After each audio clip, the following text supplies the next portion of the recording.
I can't believe it. This calls for a huge celebration. નમસ્કાર. આજે આપણે વાત કરીશું માર્ક્સની એ દોડ વિશે, જેનાથી આપણે થોડું આગળ વિચારવાની જરૂર છે. આજનો સમય એઆઈનો છે, બરાબર? તો આ સમયમાં સફળ થવા માટે ખરેખર કયા કૌશલ્યો જોઈએ, કેવી માનસિકતા જોઈએ?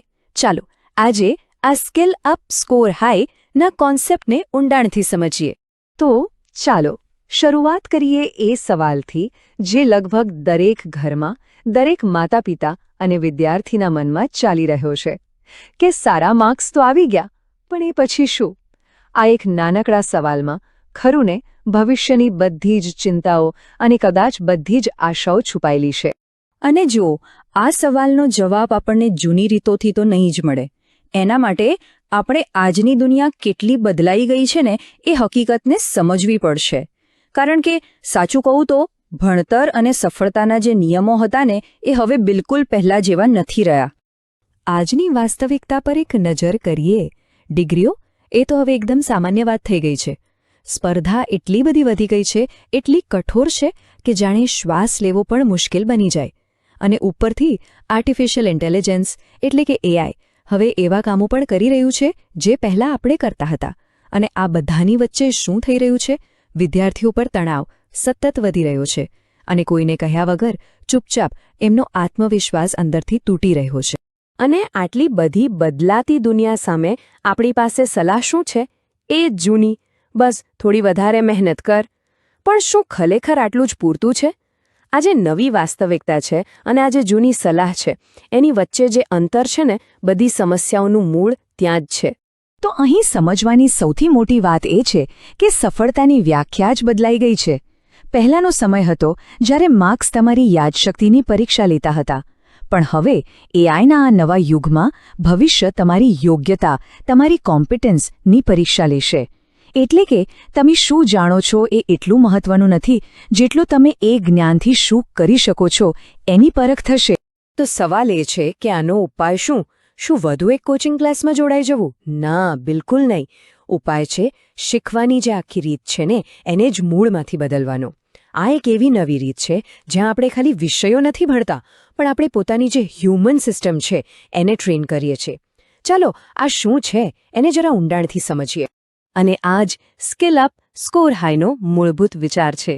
અહીંયા ભાર એ વાત પર નથી કે કેટલા કલાકો ભણ્યા, પણ ભાર એ સિસ્ટમને ટ્રેન કરવા પર છે જે અભ્યાસ કરે છે. એટલે કે આપણું મગજ, આપણું શરીર અને આપણી રોજિંદી આદતો, જેથી આપણી મહેનત સખત નહીં પણ સ્માર્ટ બને.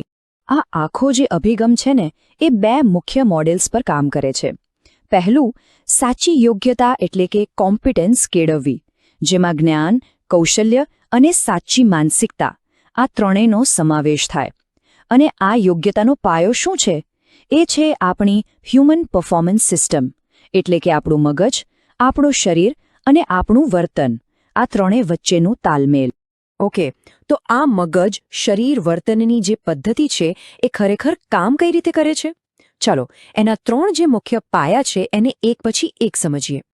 ઘણીવાર આપણે એવું જોઈએ છે ખરું ને કે હોશિયાર, મહેનતુ વિદ્યાર્થીઓ પણ ક્યાંક ને ક્યાંક સંઘર્ષ કરે છે. કેમ? કારણ કે એમનું મગજ માહિતીથી ઓવરલોડ થઈ ગયું હોય છે. શરીર સતત થાકેલું રહે છે. વર્તન એટલે કે ભણવાની આદતો, એમાં કોઈ કન્સિસ્ટન્સી જ નથી. અને આ બધાનું પરિણામ શું આવે છે? બર્નઆઉટ અને પોતાના પર જ શંકા થવા લાગે છે. તો આ સમસ્યાના ઉકેલ માટે અમારો જે અભિગમ છે એ બહુ જ સ્પષ્ટ છે, બહુ જ લોજિકલ છે. 3 સ્ટેપ્સ છે. પહેલું, મગજને તાલીમ આપવી. બીજું, શરીરને સંતુલિત કરવું. અને ત્રીજું, વર્તન એટલે કે એવી આદતોનું નિર્માણ કરવું જે ટકી રહે. સૌથી પહેલા સ્ટેપમાં આપણે ફોકસ કરીએ છીએ મગજની ટ્રેનિંગ પર. આમાં આપણે શું શીખીએ છીએ કે ધ્યાન અને ફોકસ પર કંટ્રોલ કેવી રીતે કરવો, યાદશક્તિને કેવી રીતે મજબૂત બનાવવી અને એક્ટિવ રાખવી, અને સૌથી અગત્યનું, પરીક્ષા જેવા દબાણમાં પણ પોતાની લાગણીઓને કાબૂમાં રાખીને શાંત કેવી રીતે રહેવું. બીજું સ્ટેપ છે બોડી ઇન્ટેલિજન્સ એટલે કે શારીરિક બુદ્ધિમત્તા. કેમ કે આપણે સૌ જાણીએ છીએ સ્વસ્થ શરીરમાં જ સ્વસ્થ મન રહી શકે છે. આમાં આપણે ઊંઘની જે સાયકલ છે એને કેવી રીતે સુધારવી, દિવસભર એનર્જી અને થાકને કેવી રીતે મેનેજ કરવો અને મોબાઈલ કે લેપટોપની સ્ક્રીનની આપણા પર શું અસર થાય છે એ બધું સમજીએ છીએ. અને છેલ્લે ત્રીજું સ્ટેપ એ છે વર્તન પ્રણાલીઓ એટલે કે બિહેવિયર સિસ્ટમ્સ. કારણ કે લાંબા ગાળાની સફળતાનો પાયો તો સારી આદતો જ છે ને, બરાબર? અહીં આપણે શીખીએ છીએ કે રોજબરોજ ભણવામાં સાતત્ય જાળવવા માટે એક સિસ્ટમ કઈ રીતે બનાવી, ધ્યાન ભટકાવતી વસ્તુઓ એટલે કે ડિસ્ટ્રેક્શન્સ પર કંટ્રોલ કઈ રીતે કરવો અને બળજબરી વગર જાતે જ આવતી સ્વશિસ્ત કેવી રીતે વિકસાવવી. તો જ્યારે આ ત્રણેય વસ્તુઓ મગજ, શરીર અને વર્તન એકસાથે તાલમેલમાં કામ કરે ત્યારે એક વિદ્યાર્થીના જીવનમાં શું પરિવર્તન આવે છે? ચાલો એ સફર જોઈએ, દબાણથી તૈયારી સુધીની સફર. આજની પરિસ્થિતિ જોઈએ તો મોટાભાગના વિદ્યાર્થીઓ ક્યાં છે? લાંબા કલાકો સુધી ભણે છે પણ યાદ ઓછું રહે છે. પરીક્ષા આવે એ પહેલાં જ ગભરાટ અને પેનિક શરૂ થઈ જાય છે. ડિજિટલ ડિસ્ટ્રેક્શન્સ તો છે જ, અને ભણવા માટે પ્રેરણા ક્યાંથી મળે છે? જ્ઞાનમાંથી નહીં પણ ડરમાંથી. પણ હવે એક અલગ ચિત્રની કલ્પના કરો. આ ટ્રાન્સફોર્મેશન પછીની સ્થિતિ, જ્યાં ભણવાના કલાકો ટૂંકા છે પણ સ્માર્ટ છે, જ્યાં દબાણ હેઠળ પણ વિચાર એકદમ સ્પષ્ટ છે, જ્યાં આત્મવિશ્વાસ મજબૂત અને સ્થિર છે, અને શિસ્ત કોઈના દબાણથી નહીં પણ અંદરથી જાતે જ આવે છે.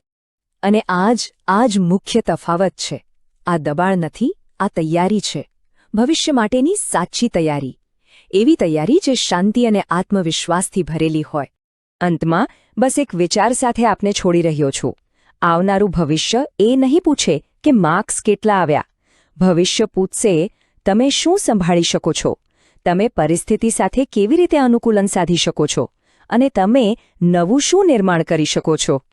સાચા શિક્ષણનો હેતુ આ જ સવાલોના જવાબ માટે તૈયાર કરવાનો હોવો જોઈએ. જો આપને લાગે કે આ સફર આપના માટે છે તો વધુ માહિતી માટે સ્ક્રીન પર આપેલી વિગતો પર અમારો સંપર્ક કરી શકો છો. આપનું કિંમતી સમય આપવા બદલ ખૂબ ખૂબ આભાર.